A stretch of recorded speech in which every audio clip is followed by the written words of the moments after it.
5, there are way too many words and none of them is right. There are no words to capture her continuing desolation as multiple sclerosis overtook her body and trampled on her dreams.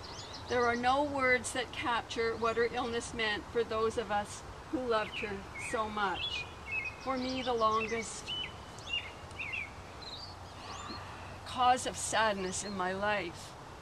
Some people talk of acceptance, but MS doesn't allow for this. What one thinks of as the worst this week looks pretty good in light of what happens next. All this has to be said. It would be dishonest and worse to paper it over.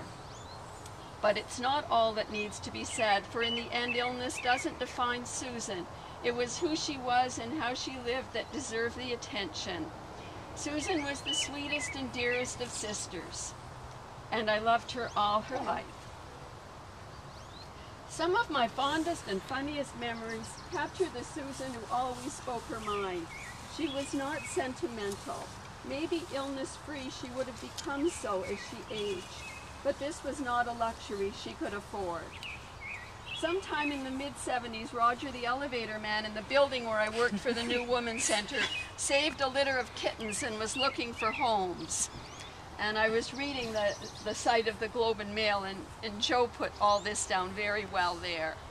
We thought, how nice it would be to give one to Susan for Christmas. Joe, Susan, Jessica, and Neville will remember Aunt Susan opening a box on Christmas morning, out of which the kitten leapt. I don't want a cat, Susan yelled. And so the givers kept the cat, and our mother suggested that we call it Reggie, a nickname for rejected, which we did, and that cat lived a long time. The very next summer, however, Joey and his friend Billy found a kitten near the cottage where we were staying, a kitten who'd clearly been abandoned. The boys were looking for a home for the kitten, and as I remember, Billy wanted it. But Susan spoke up, I want the kitten. And so the kitten went home with Susan to her apartment in Montreal. Susan named her Phoebe, but she always called her Kitty. At dinner one night on one of her visits to Kingston, I said at some point, in my humble opinion, Roberta, Susan interjected firmly, you've never had a humble opinion. Susan was a dear and funny little girl and a loyal sister even as a baby. One morning our mother woke up and looked over. The crib was empty. She rushed into the kitchen. To her relief, Susan was in her high chair. I made her pablum, I told her. It was lumpy, but she ate it anyway. In Oakville as a 5-year-old, she metamorphosed into Mrs. Jones without warning. She would come downstairs all dressed up as a grown-up with her baby in tow.